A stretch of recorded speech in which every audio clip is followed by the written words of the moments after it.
Dynamic programming, longest common subsequence. Lecture number 26. Dynamic programming.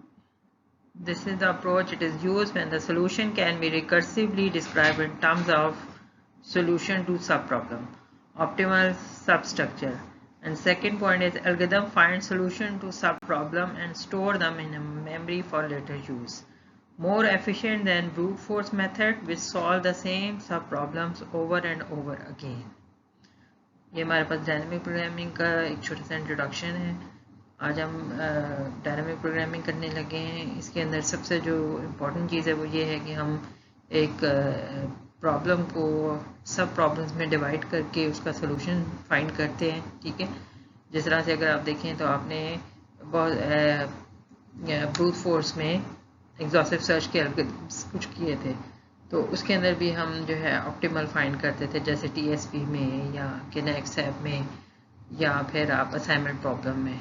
ठीक है, तो हमें काफ़ी छोटे इंस्टेंस पे तो जल्दी अंदाज़ा हो जाता है, लेकिन जैसे जैसे इंस्टेंट बड़े होते जाते हैं तो उसके अंदर बहुत मुश्किल हो जाता है कि हम उसका सोल्यूशन जो है वो इतनी आसानी से ऑप्टिमल सोल्यूशन निकाल सकें। तो डायनेमिक अप्रोच हमें ऑप्टिमल सोल्यूशन निकालने का एक मेथड प्रोवाइड करता है।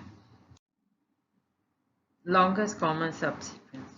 ठीक है, डायनेमिक प्रोग्रामिंग में हम दो मेथड्स करेंगे, एक हमारे पास किनेप्सेक्ट है और एक लॉन्गेस्ट कॉमन सबसीक्वेंस। तो बेसिकली लॉन्गेस्ट कॉमन सबसीक्वेंस क्या है कि application comparison of two DNA string. जैसे अगर आपके पास दो DNA स्ट्रिंग है तो उसको कंपेयर करने के लिए आप ये लॉन्गेस्ट कॉमन सबसीक्वेंस का मेथड यूज़ कर सकते हैं। फॉर एग्जांपल अगर x हमारे पास CBDAB ये वैल्यूज़ दिए हैं, इसकी लेंथ अगर देखा जाए तो x की 1 2 3 4 5 6 7 है, यानी इसकी लेंथ इस स्ट्रिंग की 7 है। इसी तरह y एक स्ट्रिंग है DBCABA।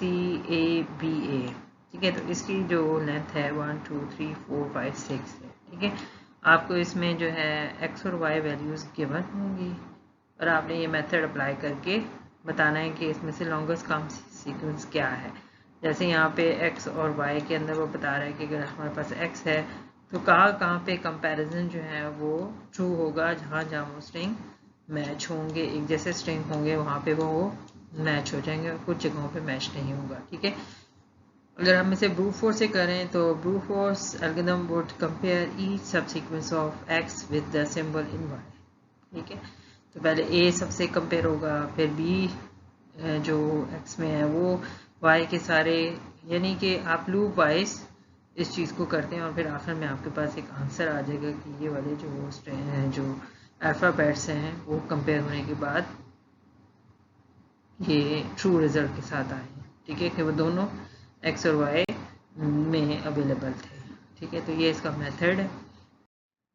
अब हम फॉर्मली LCS एल्गोरिथम की तरफ जाते हैं। LCS एल्गोरिथम क्या करता है कि अगर हमारे पास x इक्वल टू m क्या है कि अगर उसकी जो भी स्ट्रिंग की लेंथ है और y इक्वल टू n है, देन देयर आर 2 रेज पर m सबसीक्वेंस ऑफ x, क्योंकि हम x से कंपेयर करते जा रहे हैं y, so we must compare each with y n comparison.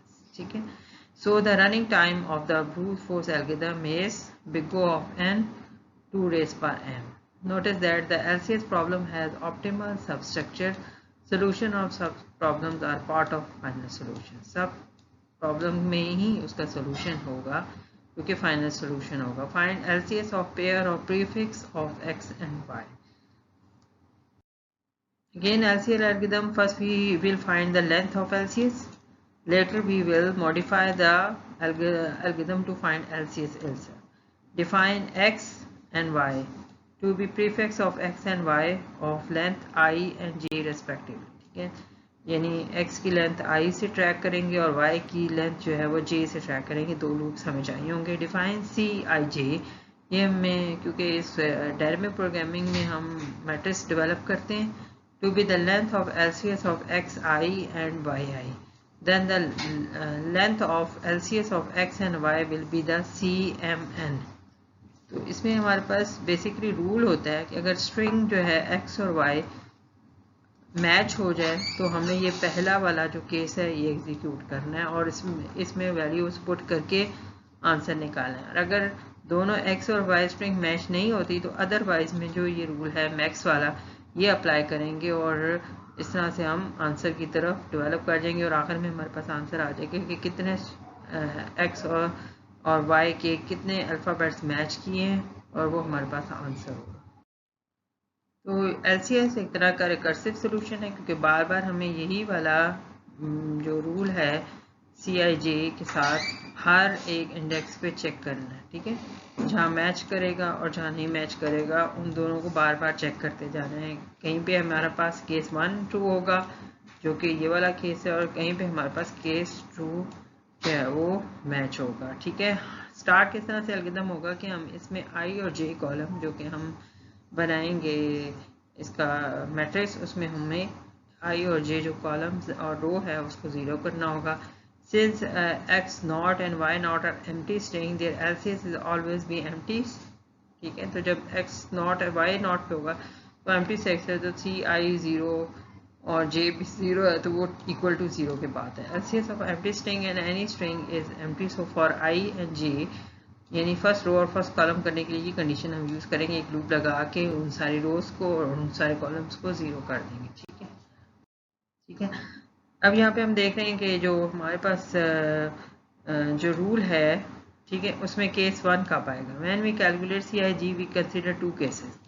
पहला केस ये ऊपर है, ठीक है, जहाँ पे x of i equals to y of j, यानी फर्स्ट केस क्या है कि अगर f of x of i equal to y of j हो जाए तो one symbol in the string y and one symbol in string x and y matches, so the length of LCS xi and yi equal to the length of LCS of smaller string जो x -1 and y -1 है। तो उसमें जो भी available value होगी उसमें हम add कर देंगे। कहने का मतलब ये है कि अगर हमारे पास a है और x ऑफ i में भी a पड़ा है और y ऑफ j में भी a पड़ा है तो वो दोनों इक्वल हो गए, ठीक है। तो इक्वल हो गए तो हमें नहीं पता कि उससे पहले कितने स्ट्रिंग मैच हो चुके हैं, तो वो जो पुराना वाला एरिया है वो x -1 और y -1 से आपको उस मैचिंग स्ट्रिंग की लेंथ मिल जाएगी जो कि हो सकता है 1 हो सकता है 0 2 हो। उसमें जस्ट जहाँ पे मैच होगा वहाँ पे +1 कर देना, यानी अगर वो 0 था तो 1 हो जाएगा, अगर वो ऑलरेडी 1 था तो वो 2 हो जाएगा। इस तरह से ये प्रोसीड करता चलता जाएगा रिकर्सिवली, हमें इसका आंसर मिल जाएगा।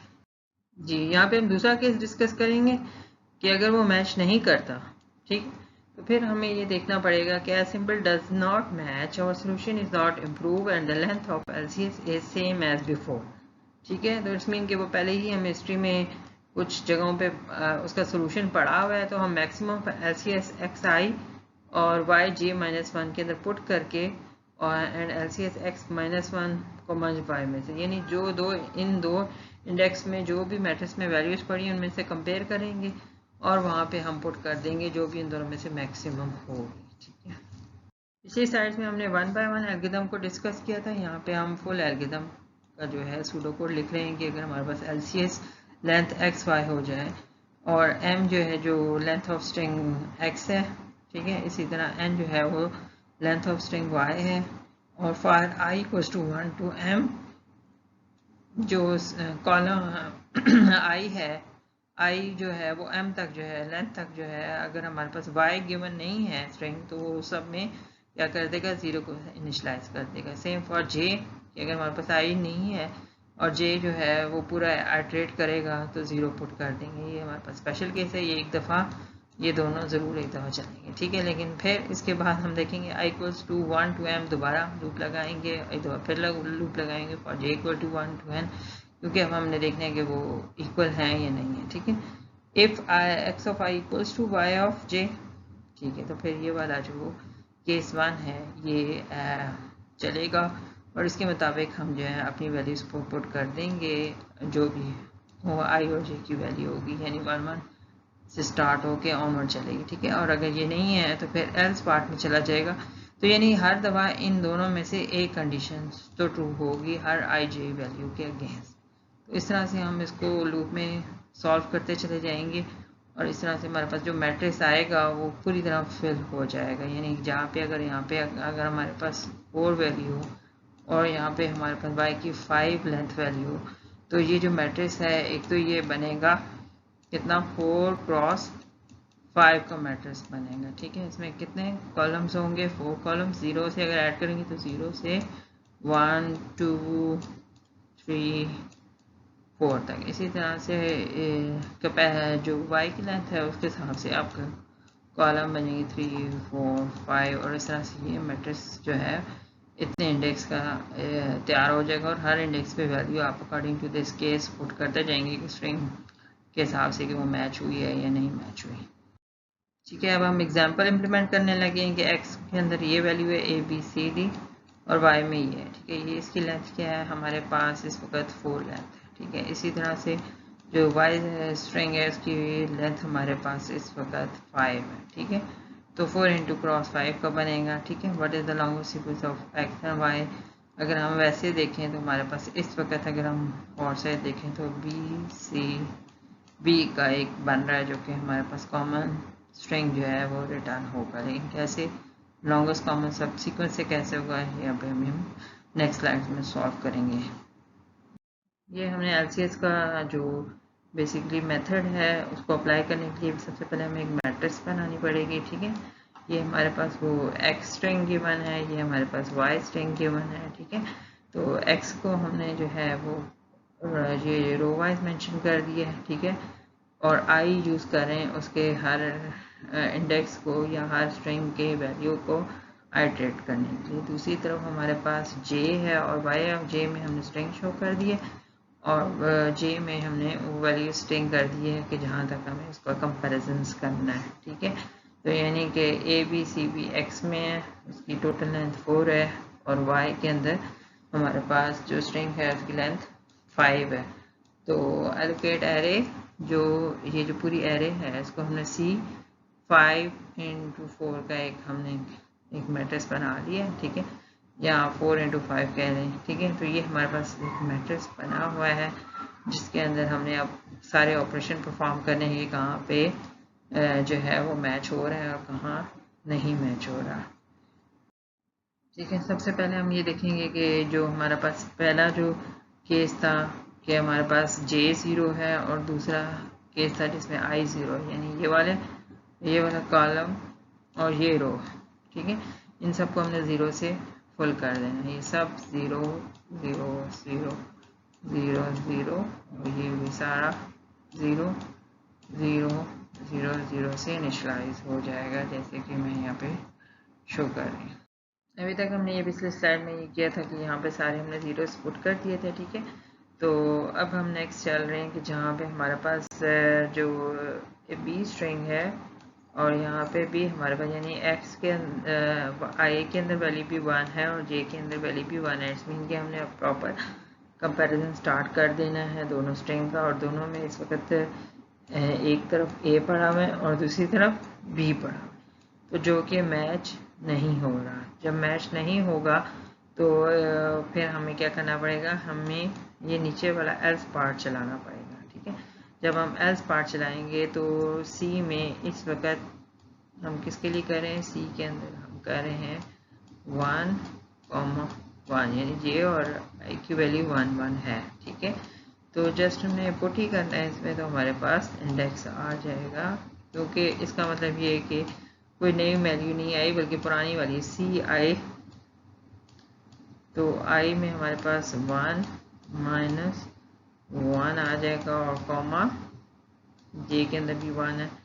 इसी तरह से सी कॉमा आई के अंदर हमारे पास 1 है और 1 -1 जे के अंदर 1 है, तो वो 0 हो जाएगा। यानी यहाँ पे भी हमारे पास इस लोकेशन में भी, ठीक है, 0 हो जाएगा। तो ये जो लोकेशन है जिसमें हमारे पास 0 1 है, तो ये हम मैट्रिक्स में देखेंगे कि C0 आई की वैल्यू 0 और 1 ये कौन सा लोकेशन है जहाँ पे हमें देखना है आई की वैल्यू 0 किस जगह पे, यहाँ पे, ठीक है। तो ये वाला लोकेशन बनती है ये वाली, ठीक है, जहाँ पे 0 है और 1 है। और दूसरा है जहाँ पे हमारे पास आई की वैल्यू 1 है और जे की वैल्यू 0 है, तो ये दोनों लोकेशंस बनती हैं। इन दोनों लोकेशन पे 0 पड़ा हुआ है, तो इट्स मीन कि यहाँ पे हमारे पास क्या जाएगा, 0 जाएगा। ठीक है, इस तरह से मैं शो कर रही हूँ आपके सामने। यहाँ पे 0 ही दोबारा एंटर होगा क्योंकि पीछे हमारे पास हिस्ट्री में 0 था।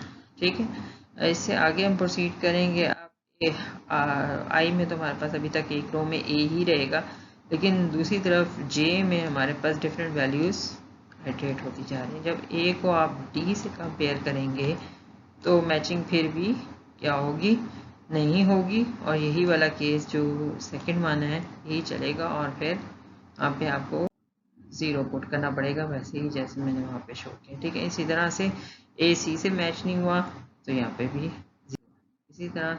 लेकिन जैसे ही 4 में आएगा तो अब ए और ए यानी कि आप जो है ये दोनों मैच कर गए हैं, यानी यहाँ पे भी हमारे पास ए है और वाई 4 में भी हमारे पास, यानी आई की वैल्यू हमारे पास 1 है और जे की वैल्यू 4 है, इसमें हमारे पास मैचिंग होगी। ठीक है, इस पर जब मैचिंग होगी, ठीक है, जो कि सी आई जे इस रूल के अंदर हम ऐड करेंगे, क्योंकि सारे पहले 0 ही थे तो हमें कैलकुलेट करने की कोई ज़रूरत नहीं है, सिर्फ हमें पता है कि यहाँ पे किसी जिस भी इंडेक्स से आएगी वो 0 ही होगी, और उसमें 1 ऐड करेंगे तो नेक्स्ट हमारे पास यहाँ पे 1 आ जाएगा। ठीक है, इस लोकेशन पे इस तरह से आप देख लें, ए यहाँ से ए दोनों का आपने देखा मैच हुआ, तो कंडीशन 1 जो केस 1 जो है वो 2 हुआ, और यहाँ पे आपने बाय रूल 0 + 1 कर दिया तो यहाँ पे आपके पास 1 आ गया। ठीक है, तो इस तरह से ये अप्लाई होगा। अब इससे नेक्स्ट लोकेशन में ए है और फिर बी है। अब ए और बी तो मैच नहीं होंगे, तो इट्स मीन कि हमारे पास मैक्सिमम वैल्यू क्या थी, 1 थी, जो कि रूल सेकंड से आप इसको अप्लाई करेंगे, जो कि पहले ये वाला इंडेक्स और ये वाला इंडेक्स दोनों लेके चल रहा है, इन दोनों में से मैक्सिमम वैल्यू 1 की तो वो ही यहाँ पे शिफ्ट हो जाएगी। तो आप यहाँ पे देख लेंगे, यहाँ पे बी है, यहाँ पे ए है, दोनों मैच हुए, और फिर आपने यहाँ पे 1 वाले वैल्यू को ही रिपेयर, क्योंकि दोनों में से इन दोनों में से यही वाली मैक्सिमम थी। अब देखें, एक रो हमने कर ली, यही चीज़ हमने प्रोसेस करते जाना है। अब हम दूसरी रो की तरफ जाएंगे तो हमारे पास अब स्ट्रिंग क्या होगा, बी, और दूसरी तरफ ये पूरा वाई का स्ट्रिंग जो है वो होगा। अब फिर हम ऑपरेट करना शुरू करेंगे। ठीक है, इस वाली वैल्यू का इफेक्ट अब यहाँ पे नहीं, क्योंकि यहाँ पे आप देख लें सारे जीरोस हैं। ठीक है, तो इस जगह पे जब बी से मैच करेगा तो मैच हो जाएगा। ठीक है, तो अगेन जो है आपका केस नंबर 1 जो है वो ट्रू हो जाएगा। जब केस 2 हो जाएगा तो इस वक्त बी और इस लोकेशन पे आई और जे की क्या वैल्यू है, आई की वैल्यू इसमें 2 है, ठीक है, और जे की वैल्यू 1। ठीक है, तो ये वाले इंडेक्स है सी ऑफ आई जे।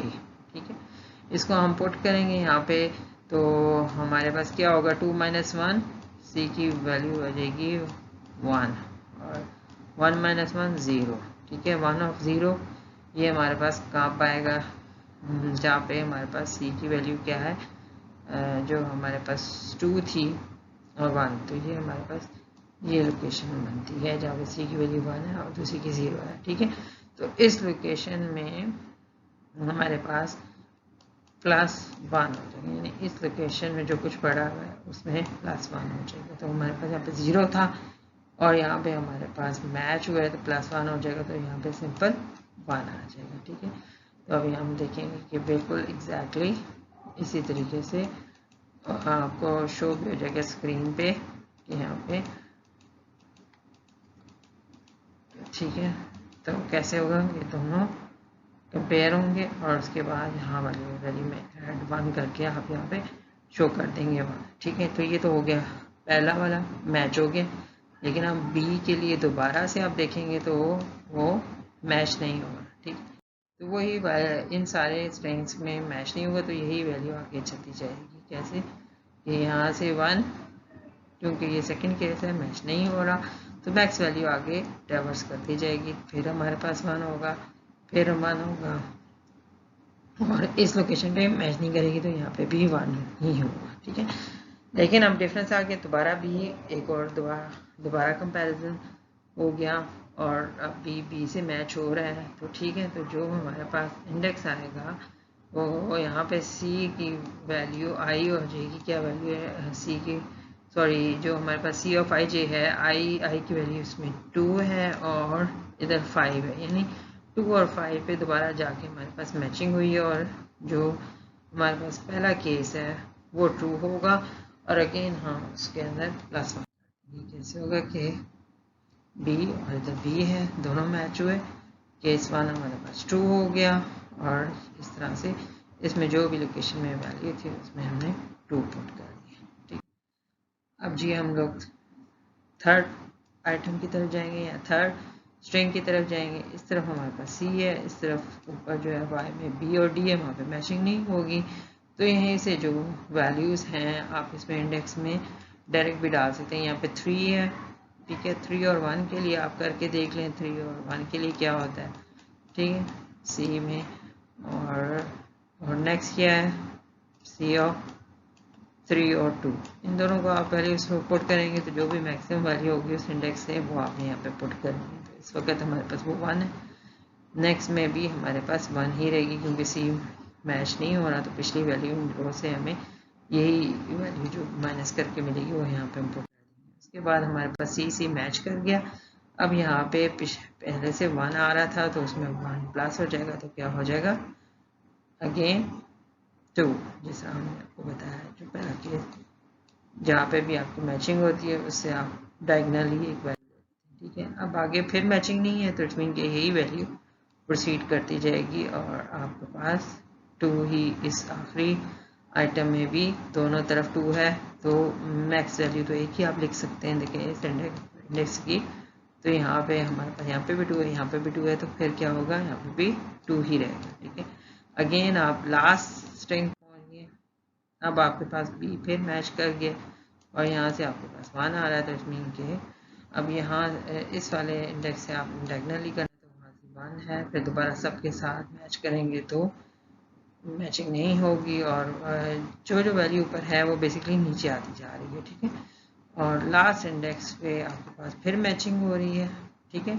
तो जब मैचिंग हो रही है तो इस पे केस आपका फिर दोबारा केस 1 चलेगा और +1 यानी कि आप कर देंगे तो यहाँ पे आपके पास 3 आ जाएगा, ठीक है। तो इस तरह से आपको ये रिजल्ट मिल जाएगा कि जो इस पूरे दो एक्स और वाई स्ट्रिंग में जो मैच कर रहा है स्ट्रिंग वो बेसिकली 3 एलिमेंट्स वाला है, ठीक है, यानी इसमें 3 अल्फ़ाबेट्स मैच करते चले जा रहे हैं, ठीक है।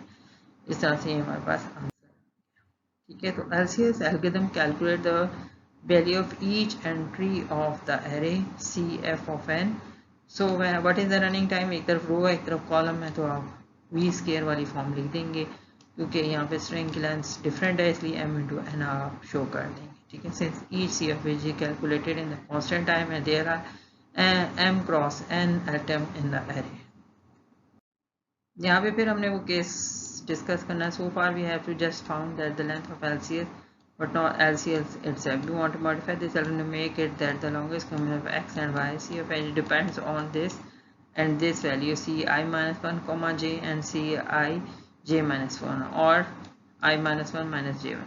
So cij, so we can say how it can be acquired is like this कि जब आपके पास ये हो और ये हो तो बेसिकली यहाँ पे आपके पास इस लोकेशन में क्या पड़ा हुआ था, 2 पड़ा हुआ, ठीक है। तो इसमें आपने जस्ट 1 कर देना है तो ये आपके पास ये आ जाएगा, ये आपको स्टैंड ऑन ये शो करने के लिए, ठीक है। इसके बाद हम दोबारा देखते हैं तो how to find actual LCS continue. Again हमारे पास यही रूल है और so we start from m1n and go backward से हमें क्या होता है स्ट्रिंग पूरा हमारे पास आ जाएगा रिजल्टेंट जो कि हमारे पास ऑर्डर में आएगा what ever cij minus comma j minus 1 plus 1. Remember x of I because x of I is a part of LCS. When I equal to or j equal to 0 we reach the beginning and output remember letter in the reverse order, ठीक है। तो अब हमने उसको back track करके वो string निकालनी है जो कि थ्रू आउट इसमें मैच हुई है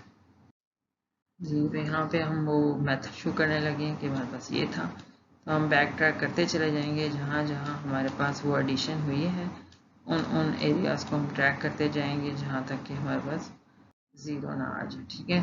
तो इस तरह से हमारे पास स्टेट ऑर्डर और रिवर्स ऑर्डर आएगा और दोनों में हमारे पास क्या होगा, बी मैच हुआ था, इस जगह पे हमारे पास सी मैच हुआ था, ठीक है, यहाँ पे बी मैच हुआ सी मैच हुआ और इसके बाद हमारे पास अगेन पी मैच हुआ था।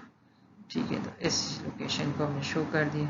अगर हम स्टेट ऑर्डर भी करें तो भी BCB ही आएगा और इस तरह से दोनों ऑर्डर से अगर हम यहाँ से स्टार्ट करें या वहाँ से स्टार्ट करेंगे हमारे पास BCB ही आता है। ठीक है, तो ये रिज़ल्ट है।